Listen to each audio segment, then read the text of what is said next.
encourager la lutte des Gilets jaunes. Ensemble, nous y arriverons. Le franc CFA, comme on l'a dit, c'est ce franc-là, cette monnaie-là, qui bloque l'Afrique.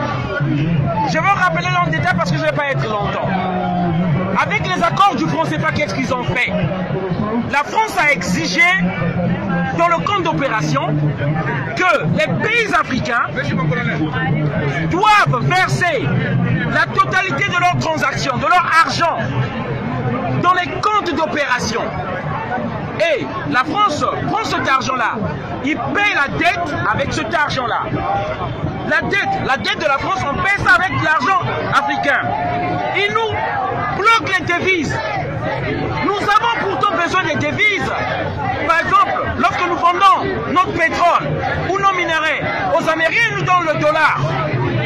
Les Américains ont besoin du dollar pour qu'on paye quelque chose chez les Américains. Là, ils ont besoin du dollar, ils ne connaissent pas le franc CFA. Si nous voulons acheter des matériels agricoles, des tracteurs, on doit le payer avec les dollars chez les Américains. Or, notre dollar est bloqué par la France. Ce qui fait, jamais nous nous industrialiserons, jamais on évoluera, jamais on achètera ces tracteurs-là pour industrialiser l'Afrique et faire développer l'Afrique. Voilà le problème. Ça, c'est encore un des problèmes juste que je vous explique. Le malheur de l'Afrique, c'est d'avoir croisé les dirigeants français sur leur chemin. Aimé Césaire, ça ne vient pas de moi. Voilà le message qu'on veut faire passer. Nous disons, on ne veut plus de cette monnaie. Macron a dit au Burkina Faso, soi-disant, que ceux qui veulent quitter le franc CFA peuvent le faire. Mais c'est un mensonge. Tout chef africain qui va dénoncer le franc CFA sera tué, comme ils ont tué Thomas Sankara, comme ils ont tué Sylvanus Olympio, comme ils ont tué Barthélemy Bokanda. Tous nos leaders patriotiques sont tués. Tous ceux qui veulent faire développer l'Afrique sont tués. Et au Mali, ils disent qu'il y a un problème ethnique. Ils disent qu'il y a des terroristes là-bas pour justifier leur présence. Mensonge. Ce qu'on veut aujourd'hui, que l'armée française quitte nos pays. C'est simple. Ne venez plus vous mêler de nos histoires. On ne veut plus. C'est le message que je voulais faire passer. Bravo. Voilà. Monsieur Donald, il y a une question là. On soutient ce message. Comme on le dit sur notre banderole, comme on le dit sur notre banderole, le franc CFA et l'euro, c'est le même combat. C'est des banques centrales indépendantes qui imposent la politique des marchés financiers, du consensus de Washington au peuple du monde entier.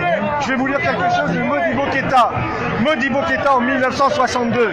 Dans quelques heures, mes amis, la République du Mali disposera de sa monnaie nationale, 1962, ayant seule désormais cours légal et pouvoir libératoire illimité sur l'étendue du territoire.